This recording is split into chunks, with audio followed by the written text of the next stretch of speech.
sir. Hey, can you hear me? Yeah, I got you.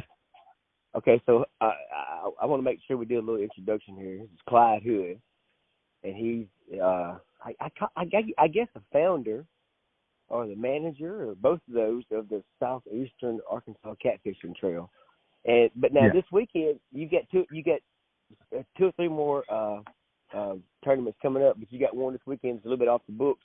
I was gonna get you telling me about the one this weekend. I think it's a little bit different, a whole lot different.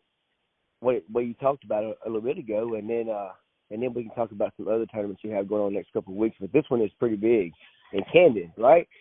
Yes, it's the city of Camden asked us to put one on for their outdoor days, and we're going to do it this Saturday we're going to sign in between 7:30 and 8, and we're going to fish from 8 o'clock till 1 o'clock. And it's going to be a catch and keep tournament. We're not having any kind of giveaways and stuff afterwards, but it's going to be for the prize money. And it's a catch and keep, so get some groceries out of it anyhow. What kind of prize money is involved in it? Well, it depends on how many boats show up. It's $50 a boat for up to 4 people in a boat, and that's 4 licensed fishermen. And if you got a big boat, you got 4 adults and 3 kids under 16, that's fine. They don't, all the kids, as long as you're within the legal limits of your craft, your boat is fine. As long as there's not but 4 of them that's got a license. Okay, and it all depends on how many people show up. I think this weekend we're going to pay 3 places regardless by being a put on by the city, helping the city out. And they're going to have food trucks and stuff up there at the park. It's going to be at Sandy Beach boat ramp.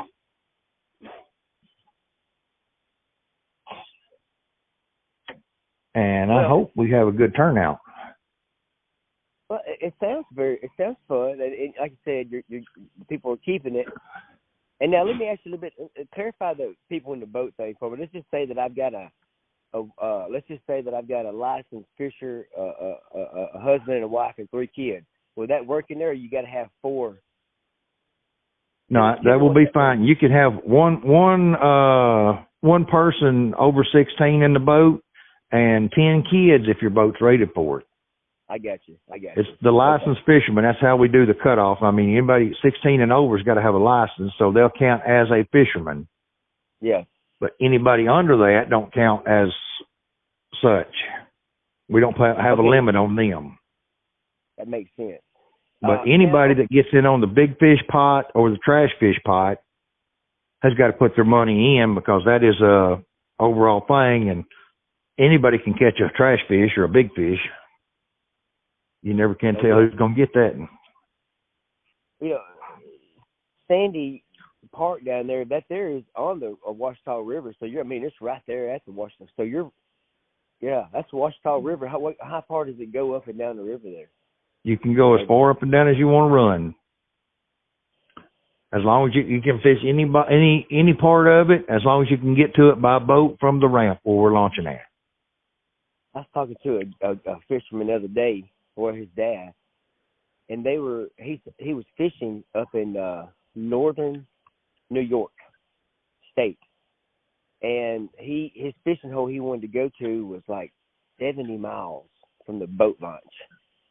But he kicked that boat in and drove 70 miles and did pretty good. He thought he could do better than he did over there, but it didn't work out that time. But he spent a lot of time driving, and I could imagine that's a lot of driving, man. 70 miles, don't you think? Yeah. 70 miles each way, that's a long ways to go. But you figure a lot of these boats, they run, that was probably a bass tournament or something like that. Yeah. And they've got them big 200, 250 horse motors on them, and they'll run 70 mile an hour. So he just, he burned up 2 hours of fishing time running. Yeah, but now, at 70, that thing's cruising. It's just like that boat of yours. Your boat, I bet, how big's that boat you fish in? Mine's 2072. It's 20 foot long and 6 foot wide across the bottom. And then it's got the little side that swoop up another probably 6 inches betwixt. Yeah, it's once you if you measure the top of it, it's 99 inches across the top. I got you. Yeah. So and then you got 20 feet long, and then what kind of motor you got on that rig? I've got a 115 on it, a 115 Mercury. Oh man, but now I bet you could probably cruise at 55, 60 in that thing right there easy, couldn't you? No, its top speed's is less than 40 mile an hour. Shoot, that'd be fast enough for me, I can tell you. But okay, so yeah, about 38 is what I can get around 38 normal with the stuff in, people and the fishing poles and everything in it. And you steer it with a steering wheel, right? Yeah. I mean, I remember those bass trackers back in the 80s, man, had a little wand over to the side, and you would push that thing forward and backwards and go left and right. Oh, they still got them out as stick steers, what them are. Okay. They're still putting them out. Some places are. Isn't that something? Well, they were some sweet little boats in there, depending, if you're brim fishing or crappie fishing, something like that. They're great little boats because you can control your boat a lot better up there at the front like that, where you can see exactly where you're going. You can see stumps and stuff in the water better too. Yeah, I bet it's difficult, that big old boat. But now you said you got some tools on there. You can look around you and see what's going on, don't you? Don't you have some scanning devices, or do you? I've got a depth finder on there, but that's it.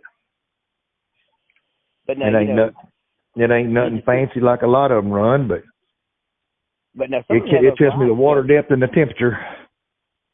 Water depth and temperature. But now, can you see? You can't see any fish on it. It'll show fish, but I don't use it for that. I use it for water depth and temperature and how fast I'm running and stuff. It'll show fish, but I don't count on seeing fish where I'm catching fish all the time. Now, if I see a bunch of them on there, I will stop and fish that spot, but most of the time I just go by looking at the banks and the structure and stuff around there. What may be laying over in the water, or what?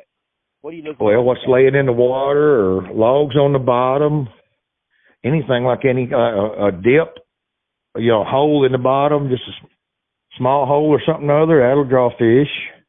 Because especially if there's any current, because they'll dip down in a hole to get out of current or behind a log, and that gets them out of the current, and the bait fish will fall in on them. Yeah. So they can stay not to fight the current and get food thrown at them and just kind of lay back, huh? Yeah, well, they're kind of a lazy fish. They like to. Well, I mean, blue cats a lot of times will stay right up in the current, but if you say, the flathead and a lot of the big blues will stay in, they want in slack water, right on the edge of the current, because the bait fish are going to be in the slack water. Yeah. Well, and of course, we've talked about this pond out here. Now, we're going to go back to where the tournaments are going here in just a minute. We're just going to talk a little bit of fishing. But I've noticed that some people say that those catfish will hang out anywhere, the deepest area you got there, wherever they're at. Have you found that to be true? It depends. Not normally in moving water.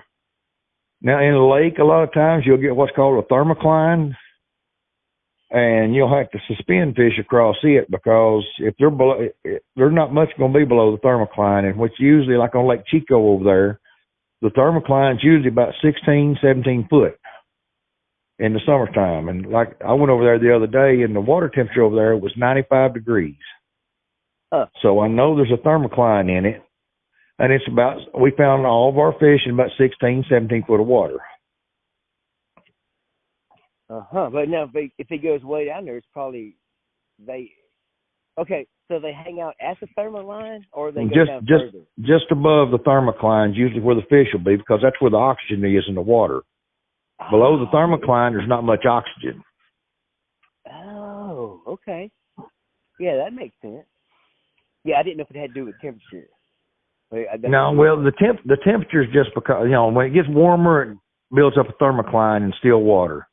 Now, in moving water, you don't have no thermocline. It's because it is flowing, so it's going to keep circulating. That makes sense. And usually moving water's cooler anyhow. Yeah. Yeah, and of course, I guess over those catfish ponds, that's why they keep it aerated, keep that thing moving like that. Yeah, exactly. They keep it moving where they keep plenty of oxygen in there. Otherwise, with them catfish ponds going over toward Lake Village are so shallow, they'll lose their oxygen quick. So they keep that aerated like that because there's so many fish in that little area that they'll start dying from lack of oxygen. All right. So that's you can put a dozen minnows in a 5-gallon bucket and they'll live for a while. You put 5 dozen in that same bucket and they're going to start dying quick. That's along the same lines as the catfish ponds there, why they put the aerators in it. Now, let me ask you something. You always get me to thinking, but will it hurt or help to put something there and shake it around in that water or no? It helps a little bit to stir it around and keep as long as you've got something that circulates the water, it kind of aerates it. See, a lot of the big catfish boats that set up for tournaments and stuff, mine's not necessarily set up for tournaments because they don't have a built-in live well big enough to really sustain the fish. Now, a lot of these bigger Sea Arcs and such as that, they've got 50, 60, 70-gallon live wells, and they've got oxygen in them. They got oxygen tanks that pump oxygen in the water, and they've also got recirc pumps. I've got a recirc pump on mine, but it's not really a very big live well.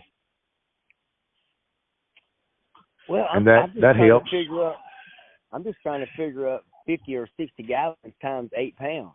That's a lot of weight to be carrying around. A lot of weight. Geez, that's 2 fishermen. Yeah.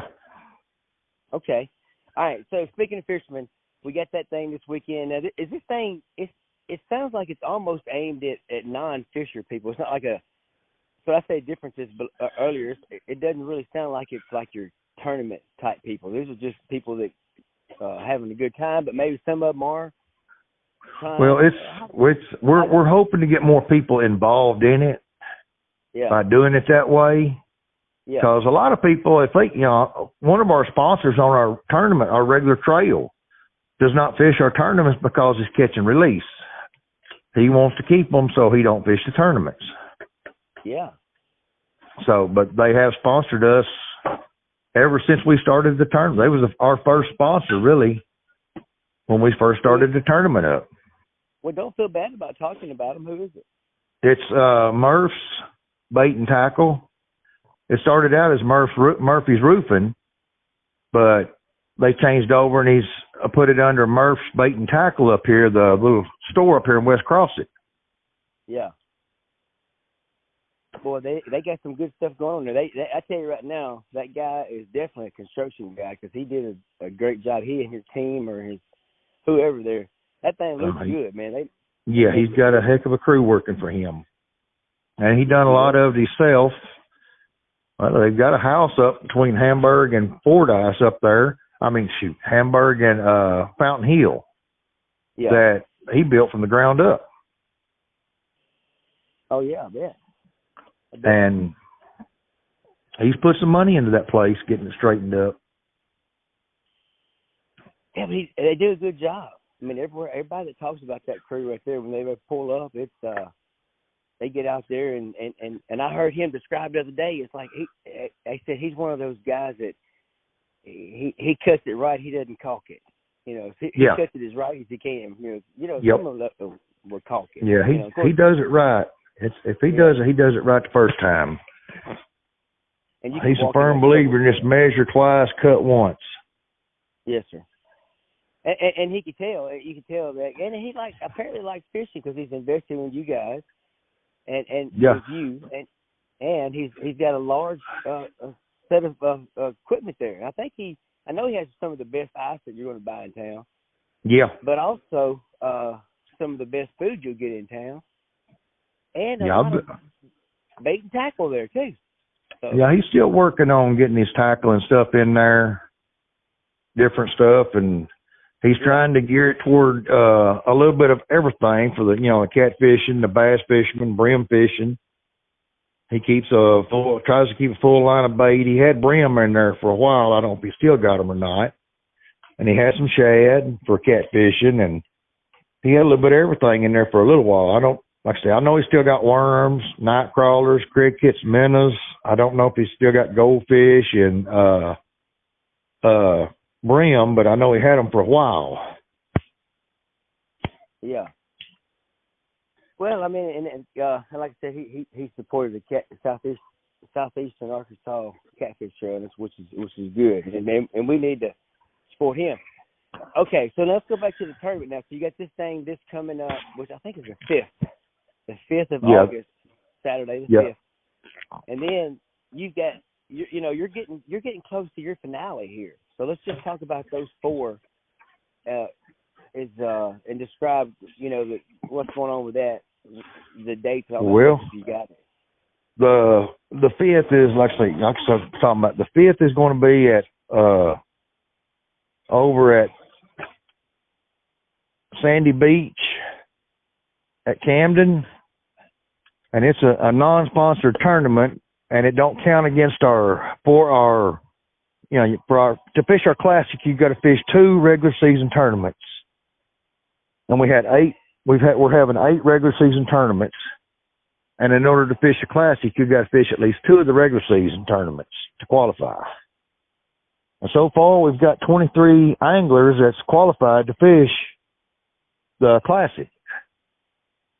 And we got, like I said, we got the tournament this weekend. Then we got our regular sponsored tournament is going to be the 12th. It's going to be on the Mississippi River. And I'm not sure yet if we're going to put in at Greenville, at the old casino boats, or under the bridge there, because they have put a ramp under the bridge, but there's just not much parking. That's the one thing that gets me about that one. So I don't know for sure. I'm going to go over there and do some looking and checking and all that. Now, the one you said they put it up under the bridge. Which side is that on? The Mississippi side or the Arkansas side? It's on the Arkansas side, on Lake Village side. It's just you take that exit just before you get on the bridge to the left, and go back up over the levee and kind of hang to the left after you come over the levee. And he goes down there to a boat ramp. But I don't know if there's going to be enough parking down there. I know over at Greenville, there where the casino boats used to be, there's plenty of parking over there. So that's probably where we're going to end up having it because of the parking situation. Yeah, you don't want to create more problems. You don't want to create any problems, that's for sure. Yeah, well, down here, that's a boat ramp under the bridge up there on the Lake Village side. It's just a boat ramp, and there's not much parking up there. You have to pull up, go down the road, park your vehicle off on the side and walk. So I don't know if anybody would want to do that. I'm going to go over and check and make sure how much parking there is, because they didn't make no parking area around that boat ramp at all. They just redone the top end of the ramp.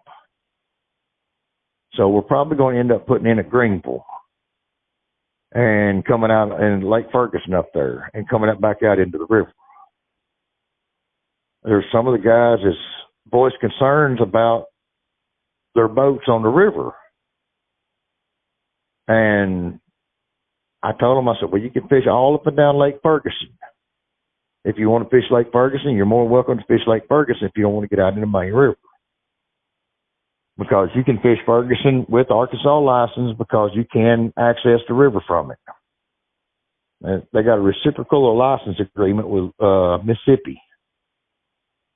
So you can fish Ferguson.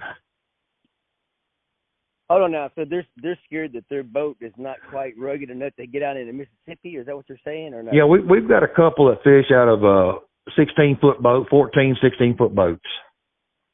And they was kind of nervous about fishing the Mississippi. You know, a lot of people, if they're not used to a big river, get real bad nervous on it. and that river is not a very forgiving area. You've got to watch what you're doing at all times out there, because with the barge traffic, stuff floating down, and this, that, and the other, you can get in trouble real quick. So what's the condition of the Mississippi right now? Right now, I don't really know what it is right now. I haven't went over there the other day, and we didn't catch fish. Went over there one day last week and didn't catch a fish, but it was up, but it was on a rise, but it's fixing to go into a fall. So I don't know exactly what the condition is now. I was going to give it a look next week and check it all out, because we wanted to launch at Rowdy Bend. Well, I went over there the other day, and it is all mudded in. You can't even get to the water at Rowdy Bend. So I know it's out of the question. Well, that's just absolutely wild. Okay, so what does the fishing look like over there on the Mississippi? Have you heard anybody talking about it, or? Well, I've heard some folks have been catching some over there, and other people ain't been doing no good. We didn't do no good over there the other day. I mean, we didn't catch the first fish. I played with some little gar, but the catfish just were not hitting. And that day we went, I talked to another guy that was over there. He said he'd been over there for the last 5 or 6 days and catching 25, 30 fish a day. And the day I was over there, he caught 2 fish all day. He said he'd been there since about daylight. Well, and some days are just bad for it, that's for sure. Yep. Yeah. Some days are hungry, and you can get them. Some days you can't. But that's why it's called fishing instead of catching. Exactly. Well, I put in a mailbox the other day at the new moon, on the new moon day, and of course I don't know how true it is, but you know how those old wise tales go. But I had just the right amount of dirt to put back in it. Of course, I would expect to have the right amount of dirt to put back in it. But I don't know. Anyway, so that you got that one. That's the 11th, you said? So no, it's going to be on the 12th on the Mississippi. 12th. Okay, that's right. So you get the 5th in Camden, which is an off-tournament thing, and then you got the 12th over the Mississippi, and they probably need to pay attention to your page, the Southeastern Arkansas. We'll have a link on here, Southeastern Arkansas Catfishing Trail. To get specifics on what's going on. Where you going to meet at that? The next, you'll probably know in a couple of days where you're going to meet at. Okay, yeah, I'm gonna go over there about probably Tuesday and check the river out and see where we're gonna have to launch at. Yeah. And I will be making a post Tuesday evening about that for everybody. Well, I'll be putting it on the page and on my personal page both. Yeah, I'm going to try to include that thing you shared last night. I'm pretty sure it was last night. I saved it to my phone. I just said, maybe I did share it. I don't know. But anyway, I wanted to share it. I'll make sure we include it in the video, this stuff right here. Okay, so then after the Mississippi, and I want to make sure I touch those other ones real quick. We got about 7 minutes. I want to make sure everybody's doable for people. So yeah, August the 5th at Willow Beach, or Sandy Beach, at Camden. We got August the 12th at the Mississippi River, and then we got September the 9th. We're going to be at David D. Terry Lock and Dam at south of Little Rock, but it's on the North Little Rock side of the river. And then September the 23rd, we're going to be at Connolly Bow on Lake Chico. The Mississippi River and David D. Terry and Lake Chico will all be sponsored tournaments, and they will be catch and release and go toward the 2 tournaments to qualify for the Classic. And then our Classic's going to be October the 7th down here at Crossett Port. Like I say, so far we've got 23 individuals that's legal to fish the Classic. So that'll equal up to several boats if they all make it. But at the Mississippi and David D. Terry and Lake Chico, we're going to be having giveaways. We'll have a meat hunter rod, and a B&M rod and a meat hunter rod and a Piscifun reel and some gift cards to give away at all three of those tournaments. Yeah, and those are I have boys here and they've got about 15 rods, and I hear them talking about those. Whenever I show them pictures of it, I'm like, what do y'all think about that? And they're like, oh my God, those are, that's what you want. But okay, so and I'm not as knowledgeable as you are, but I like watching it from the big picture, because first off, I like knowing what's all going on down in that river. I want to know how I get caught out of there. Number one, that's extremely interesting to me, and I'm an observer. I do what I do, but I also like to observe and see what other people do. It's fascinating to me, because a lot of people are very passionate about something. And, you say, well, you dig down. It's not money that's driving them, and it's not fame or fortune, obviously. So what is it? And a lot of times it's just people they enjoy something, and then they expand it, and they make it to where other people can enjoy it as well. Hopefully. See, the way I tell everybody, ours is the poor man's trail, because like I say, it's just $50 a boat to get in. And most of our folks are in it just for the fun and not for the money. We're in it for fun. I've met some good people doing these tournaments, and we have a ball with them.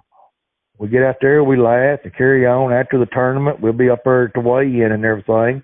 We'll razz each other about the size of the fish. We had a boy caught some at the tournament up at Willow Beach, and over Morro Bay, and they wouldn't even weigh on the scales. But he brought 2 fish in, and we was giving him fits about that. He had a ball with it.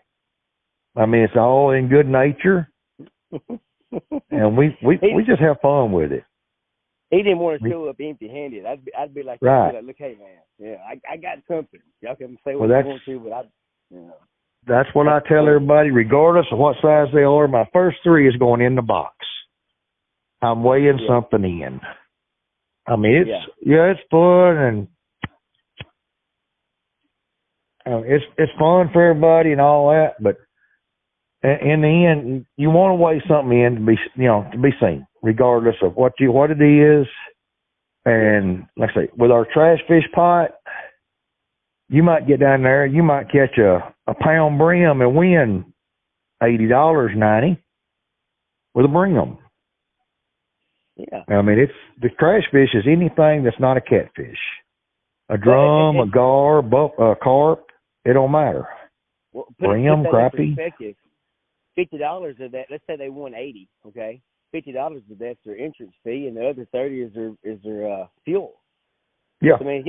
That was the whole day, basically finance for them. Well, that's like one of the guys that's on the trail with us. He told me here a while back. He said, man, because they come to Little Rock last year for our classic. They come up there and stayed the night in Little Rock the night before, and rented a motel room and all that. And there was 3 guys and their wives. He said we spent a couple $100 on motel rooms. He said, and then it was $50 to get in. He says, where else can you go in 2 days for 2 days time and have that much fun for $250 for 5 people? Yeah, you can't. That's fun. And that's the reason, because I was told if I wanted to make our tournament trail grow, that we needed to up it to $100 buy-in and all this, that, and the other. I said, no, I don't want to do that. Our tournament is the fun tournament. We're in it for fun, not to get rich and make a lot of money. We're in it for fun. Well, and that's doable for people. They could afford to do that. But now I've got it, and I think that you get to learn a lot from it too, because you're around there. They're joking and stuff like that, but you're also learning. But I want to know how you got. Maybe you told me the story, but maybe a lot of people don't know how you got that one you mentioned up there on the north side. That's a little bit different further north than the rest of your tournaments. How'd you get, and what's going on with that? How'd you get up there? Oh, we have 3 of them up on the Arkansas River around Little Rock and Pine Bluff. we've done that every year since we started. We've had 3 up that way, and the rest of them's been scattered out in the further south. I mean, we had one at Tar Camp, which is just north of Pine Bluff, and then we have one in June at Willow Beach, which is on the North Little Rock side of the Arkansas River, up above between Pine Bluff and Little Rock up there. And then David D. Terry, it's between Pine Bluff and Little Rock on the North Little Rock side. We have 3 up that way because we got a lot of folks from up there that they come and fish them. Matter of fact, our biggest tournament was the one we had at Tar Camp. We had 13 boats show up. And that was a real fun day. Well, you know, tell me what that means when we got to jump off there, because I know I want to get something produced that we can listen to. Everybody could have time to listen to. Everybody says they're busy. They say they want 30 minutes. I mean, it's friendly banter and just cutting up and carrying on. And we've got 2 or 3 guys that fish them with us that do the YouTube channels. Yeah. Oh, I saw some of those videos on one of those. That was an awesome video. Go ahead. I'm sorry. There's 2 or 3 of them that's put videos on of the weigh-ins, and one of the teams that he does is a regular YouTube channel. They fish all the time. I can't think of their name right off the bat as far as the YouTube channel, but and I mean, the one boy that I took down here to Ouachita, he done a YouTube thing. Yeah. And he's ready to go back fishing. I'm hoping he shows up this weekend. Well, you know, We've been talking about coming down and fishing them, but his problem is getting time off to fish. That's a lot of people's problem, especially if you got a family involved with it too. Yeah. You know, but anyway, but there's a way to do it, and like you said, if you can make it a family experience, and yeah, specifically this one coming up this weekend is a perfect time for that.